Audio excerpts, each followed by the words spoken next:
Sure that I'd get an opportunity, but I was really thankful that the Pagan Racing team thought enough of me to give me another chance to at least show that I could still do it. Well, we certainly hope that it's a safe one today, but regardless of how it comes out, this is already a great success story. Have a good one. Thank you. Let's go to Jack. Gary, his cousin, Jeff Andretti's cousin, John Andretti, came with an empty fire suit, but now it's filled with all the commiserate patches. But how about the inactivity? You haven't raced an IndyCar for quite some time, John. Are you concerned about the Indy 500 because of that? No, I think that you get back in, you get back on the horse, and you just ride it again. It's the same sort of thing that I've done for the last few years full time, and so you know, the equipment's what's so important, and AJ and you know, the Marmon Group in Copenhagen gave me a great car to drive, so I'm excited about it. Paul, the toughest thing in this garage right now is the realization that AJ Foyt will be starting his first Indy 500 as a car owner on the pit side of the wall. About 35 minutes, Jack. The engines will be commanded into life.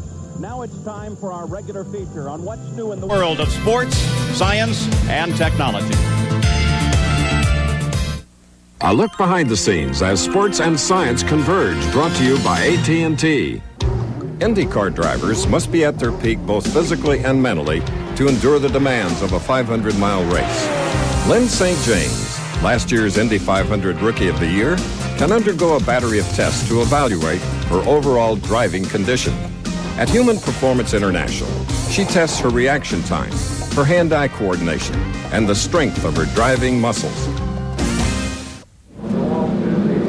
85 winner Danny Sullivan walks out toward the pit area now at the Speedway. On the straightaway, the cars are already in position, a final warming of the engine taking place. Danny so famous for his spin and win.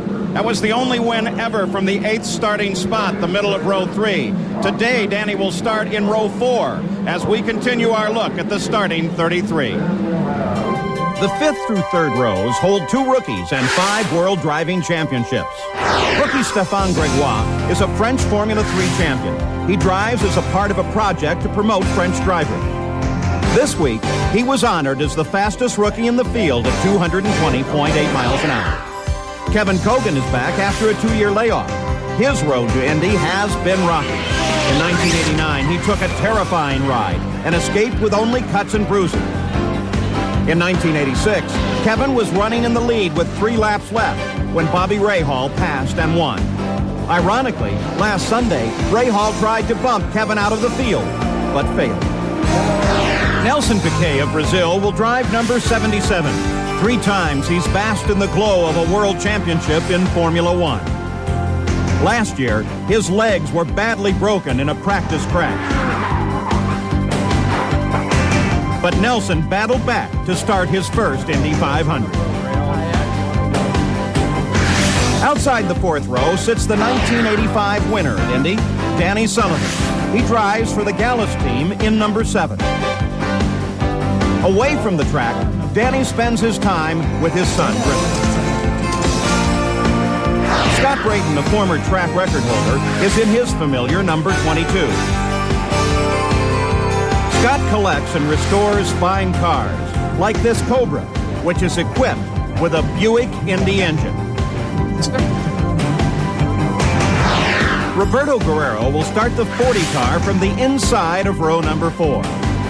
The pole sitter last year, Roberto spun on cold tires during the pace lap and was eliminated before the start. He and his wife Katie have 2 young sons, Marco and Evan. This winter, their first daughter Haley was born. 2-time world champion Emerson Fittipaldi is the senior driver for Roger Penske. The Brazilian was the first $1 million winner here in 1989. Socially, Emo prefers the company of his wife Teresa and his children. The center of the row finds the reigning world champion Nigel Mansell driving for Carl Haas and Paul Newman. Nige made the red number 5 famous in Formula One. Like most Britishers, he is an avid seaman piloting Lionheart. With help from his best friend Greg Norman, he is a scratch golfer. But first and foremost, he is a family man who loves a day with the kids at the soccer field. After winning this year's first race in Australia, he crashed hard at Phoenix, requiring surgery. But 2 weeks later, still with stitches in his back, Mansell qualified at Indy, though not as well as he'd hoped. Paul Tracy is driving the 2nd car in Roger Penske's stable. This young Canadian has always wanted to race, and always won it. Now, he has the help of the best teacher available, retired Rick Mears. With that backing, Paul won his first IndyCar race last month at Long Beach. Well, we mentioned he's in the middle of that third row. Here's Nigel Mansell. Nigel, earlier we were talking about the first today. First time to race on an oval, first time 500 miles, first time 7 pit stops. Are those your primary concerns? Oh, I mean, absolutely. I mean, I'm just trying to sort of detune myself at the moment to save all my energy for when I get in the car. But there's so many things to think of today, and, you know, I've just been speaking to Michael in here with Mario, and he's saying he's learning some of the circuits as he's racing. Well, that's exactly what I'll be doing today. Well, we wish you well. We remember in 1966, your countryman Graham Hill, the last rookie to win at Indianapolis. Have a safe day. Let's go to Jeff. And Gary, as Emerson Fittipaldi gets ready to make his walk out onto the grid, his wife Teresa on the phone, getting the well wishes of friends. But as a two-time Formula One world champion, a winner of this Indianapolis 500, is it harder or easier now? Well, I think it's always harder here. I think with the new track configuration, there is a lot of excitement about what's going to happen, how is going to be the behavior of the cars on the draft. You know, we're looking for a good race. I was just talking to Ricky Mears before. I have to be patient today to learn what happened and then go through the race. And Paul, in typical Fittipaldi fashion, he just woke. Emerson handles his tension.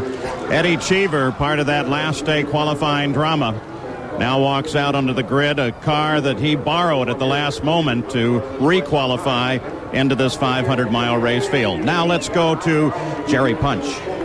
Nelson Piquet, 3 world championships and 23 Formula One wins over your illustrious career. What motivated you to endure the agony of a comeback? Well, even being very successful in Formula One, always my dream is to come here and to participate in the 500. And I tried last year hard, and I have this big accent, and after long recuperation, I'm back here, and I'm trying to do well today. Paul, obviously Indy is the one jewel missing from Piquet's crown. Perhaps this will be the day that he adds it. Pole sitter from last year, Roberto Guerrero, his wife Katie joining him, and his walk out through the pit area, now crowded with fans and well-wishers. 9 Formula One champions have driven in the 500 since Alberto Ascari first ran in '52. 4 have won. 7 world championships are in the field today. 26 minutes to go. It's the 1993 Miller Genuine Draft Pit Stop Competition. The Gallus Racing Pit Crew of Al Unser Jr. and Mario Andretti's Newman Haas Racing Pit Crew were the 2 finalists on the day's last run. 6 men are allowed over the wall to change 4 tires and simulate a refueling hookup. Elapsed time in the pits determine the winner. Problems in Mario Andretti's pit with a right front tire change and a flawless stop for the Gallus Racing Crew with a time of 13.1 seconds won them the championship and a first place check for $25,000. We're back live at Indianapolis. Paul Tracy, a brand new father. His first child, Alicia, was born Thursday. He missed carburation day for the birth of this daughter, the first for he and his wife, Tara. The furthest anyone has started back in the field and won is 28th. No one has won from the last row. A majority of wins, 27, have come from the first 2 rows.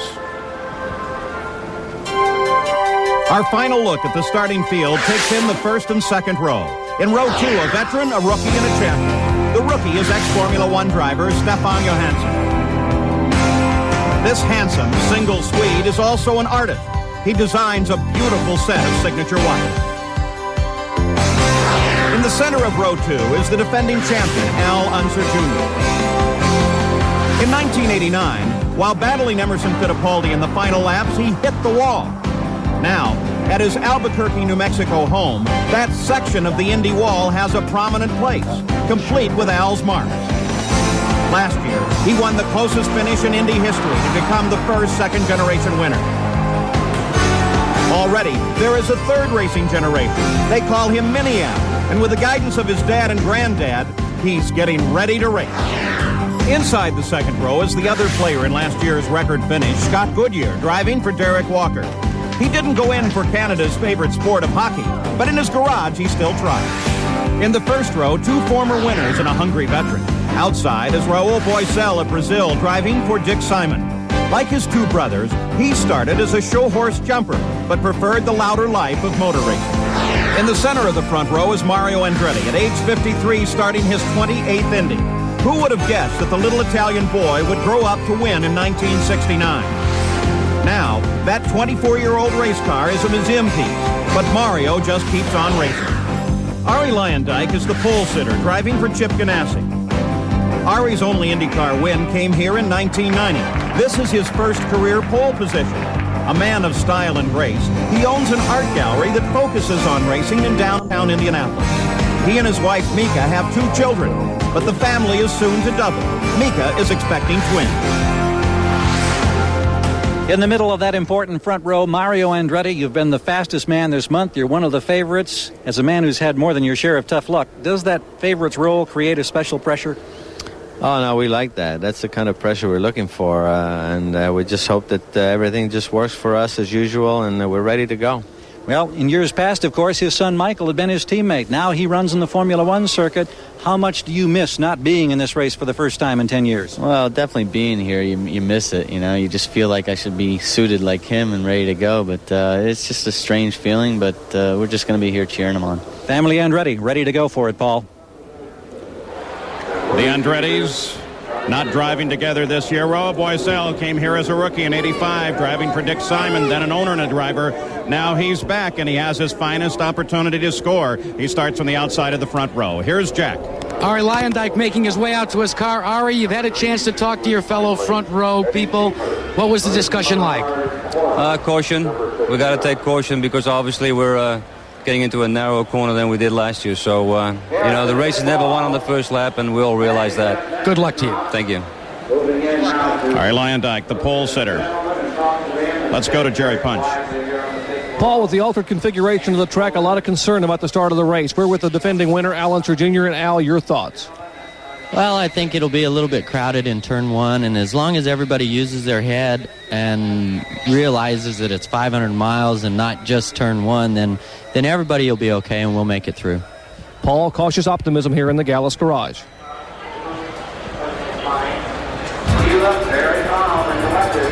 Scott Goodyear, second in last year's race, begins his long walk out toward his team. This is his 4th Indianapolis 500. He's been an instructor. He's instructed such people as Paul Tracy.